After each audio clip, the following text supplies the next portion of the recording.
Hello everyone, I'm Charna Davis-Wiese and welcome to UCF Profiles. Today's show is all about communication.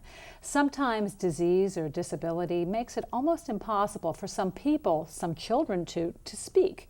Now thankfully, new technology and new systems of helping these people and dedicated speech pathologists are making simple conversation a possibility for everybody. Please join me in welcoming my guest today, Dr. Charlotte Harvey. We have so much to talk about. We do. But before we even get into this, I want everybody to understand that this is not a rare thing. Having some kind of communication disorder is, you're going to run into someone in your life probably fairly regularly that can use help or maybe has had help with this. That's correct. And it starts with the birth of a baby, if the baby's too early or if there's something genetically placed. Something as simple as the chronic ear infections that young children have can create a temporary hearing loss. You have the preschooler who may or may not be developing language or speaking their sounds as clearly as they need to be, the school ager who is having difficulty breaking the reading code. And it goes right up through adolescence. An individual in a car accident, regardless of age, if you sustain a traumatic brain injury, it can impair your communication. So it's about, what, 5%? About 5%. That's a lot of people. That's a lot of people when you look at the numbers of people in the country, yes. So let's break it down, because it's more than just one or two things. This encompasses a wide range of problems with communication. It does indeed, and I think it all depends as you break it down, whether you want to break it down across the lifespan, if you want to look at the early intervention for the child that was born too soon and perhaps too weak and required mechanical ventilation or ECMO systems, and a speech pathologist is there to help right in the neonatal intensive care units. And in fact, it was a speech pathologist who pioneered in the early 1990s many of the changes that have taken place in neonatal units as far as the neonates' exposure to noise in the little isolettes, the slamming of the doors, and the fact that the lights are on all the time. And there's no day or night cycle going on. So it was a speech pathologist who approached this from his own personal experience, who first started neonatal units looking at what is the life environment for the fragile neonate. So we can go from there and we can go to the individual with the traumatic brain injury. And of course, with our military personnel coming back from the war overseas, many of them may have been concussed and not wounded significantly that you could see the problem, but many of them are finding it very hard to come back in and re-engage as they return to civilian life or even return to stateside military duty. And I think our war correspondent Bob Woodward has really done a great favor for the Americans in highlighting the kinds of difficulties that the military personnel are facing when they've survived a traumatic brain injury, and yet suddenly they don't have long-term memory or their short-term memory or their executive function, which is how you plan to do what you're doing. It's not working like it used to, but perhaps the individual does not have a significant level of injury that it becomes an immediate flag.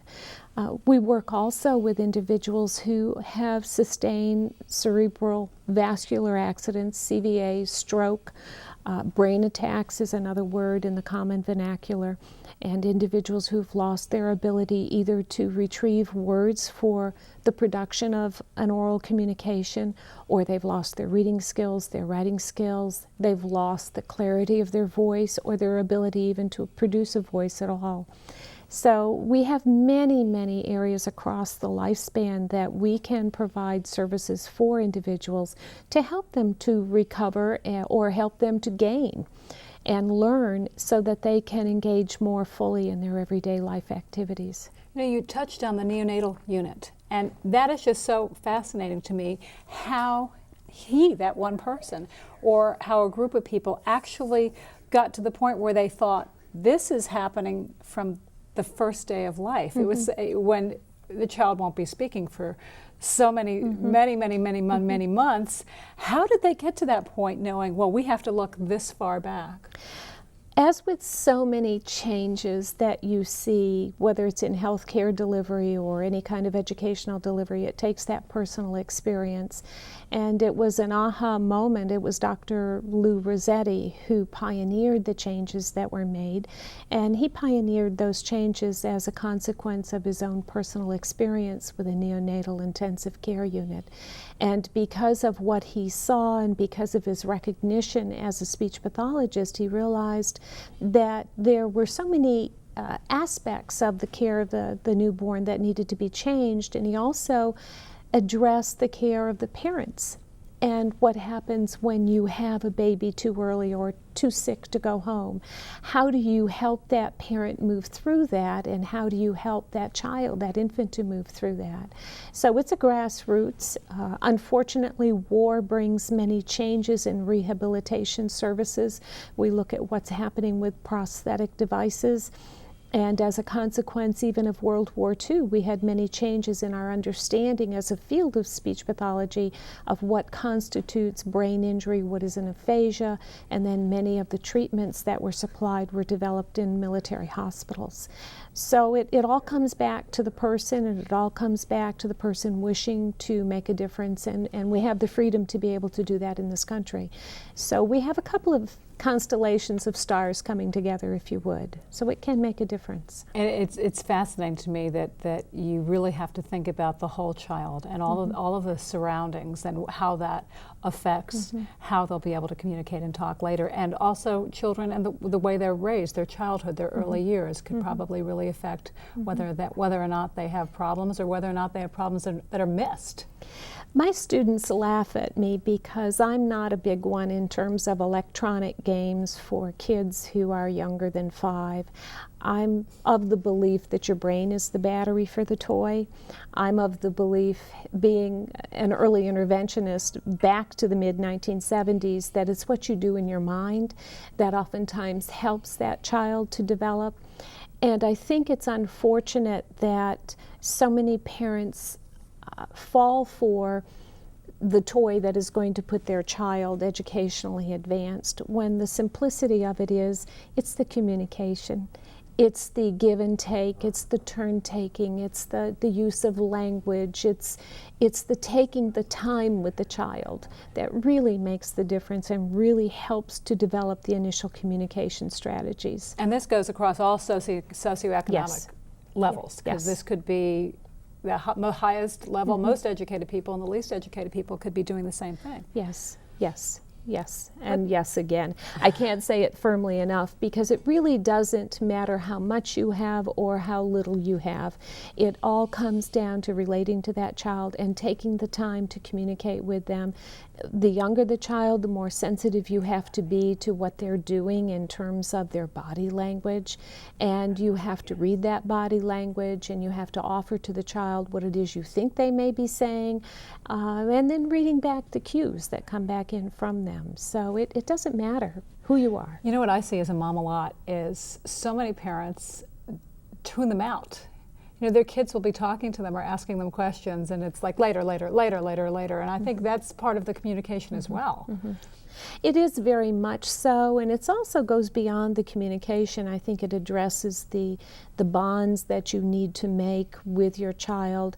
It also takes a look at what the child needs at a particular point in their life as far as the kinds of guidance and input that they get. And parents, whether they realize it or not, they're the king and the queen of their child's life, and the parent is the expert on the child.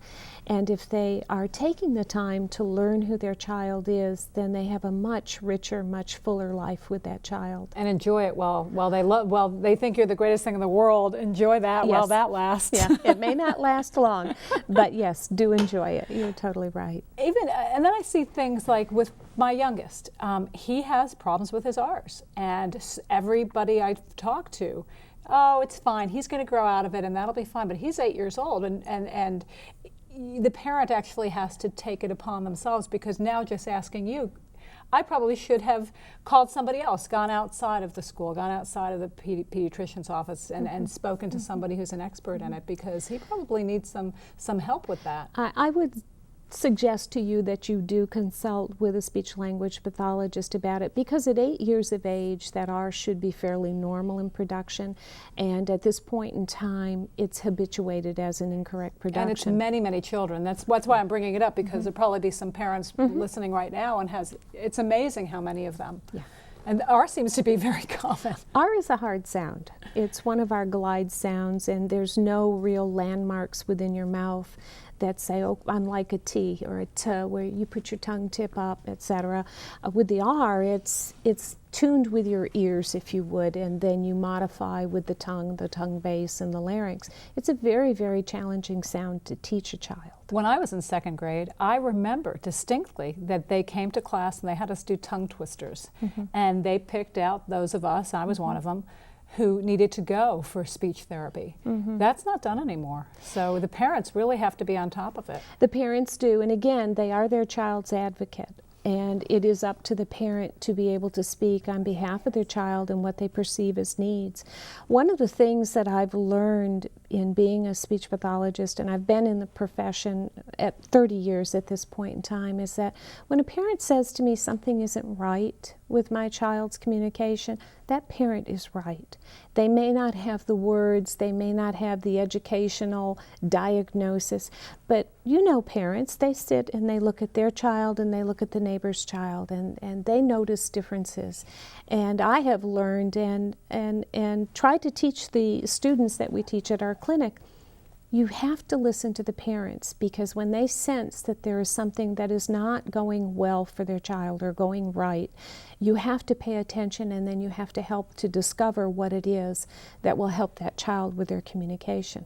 Because there are consequences educationally as well. I've been lucky because it hasn't affected his spelling or his reading, but I'm sure in a lot of cases a child might think that this particular word has a W in it, or if there's a problem with S's or something like that. You're correct. What we call phonemic awareness develops well before the child ever goes to kindergarten, and there are screening tools that are available for use with kids as early as 4 years of age, where you can get a sense of what the child can do at an almost totally abstract level with the sounds that they hear.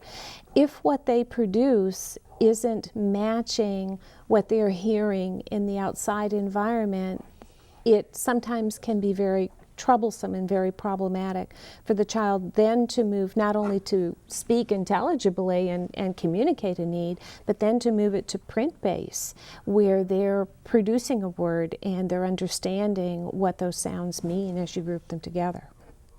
We will be right back. We have so much more to talk about with Dr. Charlotte Harvey. Don't go away.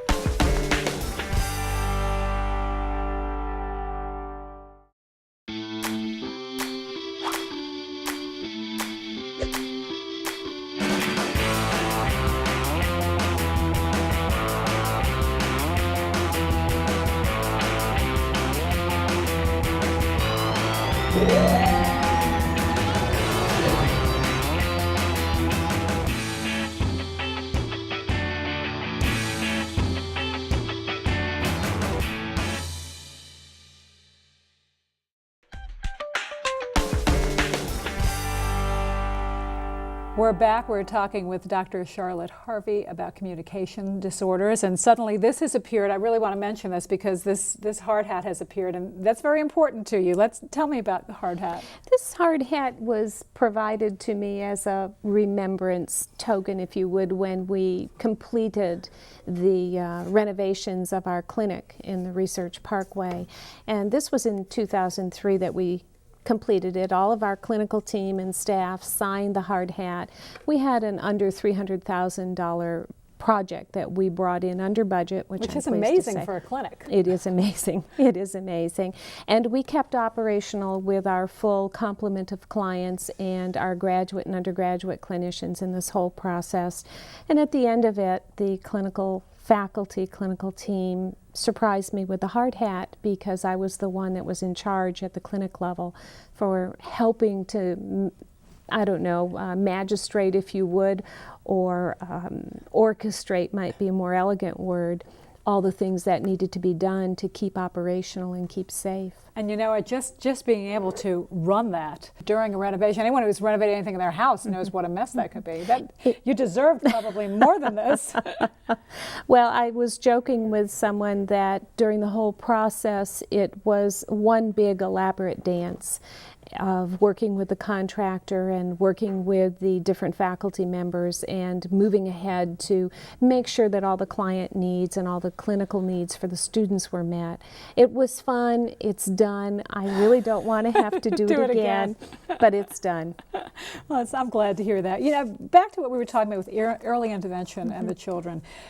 Some people may not be able to afford a speech pathologist. Is there anything a mother or a father or even an older sibling can do to help a child that's having some kind of speech problem? I'm glad that you've asked about that. There are a number of things that the family can do. First and foremost is to get the consultation, to get the original diagnostics done with the child so you know exactly the source of the problem or you know the nature of the symptomatology. So you make sure it's maybe the way they're talking and not that they're having a hearing loss. Correct. Correct. So you do what we call differential diagnosis. You identify what the need is, you identify the consequences in the child's communication development, and then the family can, if they're able to afford it, engage in therapy services for the child.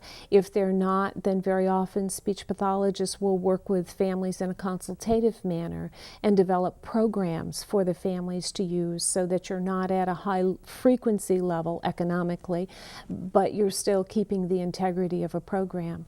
There's a bonus in the state of Florida and in fact across the United States with a program that's now called Early Steps in Florida, and it is for children who are between the ages of birth, which is an age, and 3 years, in which the federal government and the state, through Individuals with Disabilities Education Act, will provide some support for therapeutic services to help that child to gain or recover the skills that they need for an early start in communication. You also have, with the public school programs in the 3 to 5 years, you have some Part B programs. At the Communication Disorders Clinic at UCF, we provide services to families within the community. They are the source of our clinical population for our clinicians, our graduate students for clinical practice. I have a caseload that I supervise at the clinic, and you work with the parents, you work with the children, you work with the clinicians. So there's a number of ways that families can go ahead and help their children and not feel economically strapped if they're able to take advantage of the resources. Tell me about your first client. We have a photograph of your first client, but this is not what he looked like when he was your first client. No, Sharna, this is not what he looked like when he was my first client. He is my cousin, and he is younger than I am by 3 months. I laugh about this because I've reminded him he was my first client in the summer when we were 6.5 going on to 7. He lived in the city, in the big city. I lived in the country, in the small country. He came and stayed with us for 3 months, but he had difficulty in breaking the reading code. My charge... And for those of us who don't know what that means, breaking the reading code He couldn't learn how to read. He couldn't learn to read, okay. He could not learn how to read because of a dyslexia. And he came and stayed with us, and because we were so close in age, we played together, fishing together, and so on. He was wonderful because he would be very patient as we sat down 5 mornings a week and read from his book for 15 minutes before we could go outdoors and go fishing or play catch. How did you know that's what you needed to do? Is it instinctive? I mean, you are in the position you need to be in. You knew instinctively as a child what to do? No, I won't quite confess to having an instinct that early. I knew it was important because his mother, my aunt, had taken me aside and said to help Jimmy learn to read, you can help him because you can read. And we were both in the same grade in school, and I had been successful in cracking the reading code and learning how to read, and he was still struggling. So she took me aside and she said, would you please do this 5 mornings a week through the summer for 15 minutes. And of course, I loved my aunt and I loved my cousin, and I was afraid that he wouldn't learn to read, so we did it. And he was very patient. It's amazing that kids really followed through. That's amazing. It astounds me, and we spoke about it a few years ago, and he said, you know, I always wondered why you insisted that we sit down and read before we go out and play. And I said, well, now you know, your mom asked me to do that. And apparently my mother and his mother, who were sisters, were together on this. And he said, well, I think it helped me learn to read. So he was my first client. That's what we call in our family a mother's diabolical plan. That's exactly right. Something like that. So was that when you knew? When you saw that success with him, was that when you knew this is what you would end up doing? No, it really wasn't. It really wasn't. I have a bachelor's degree in English and secondary education. Really? So it came to me very late in life. I was 24 years of age when I went to graduate school in speech pathology and audiology, because I realized I really wanted to work on a one-on-one basis with people, that I knew I could make a difference, that there was something about my ability to relate to people and to understand, that I really wanted to go ahead and to learn the skills that went with it.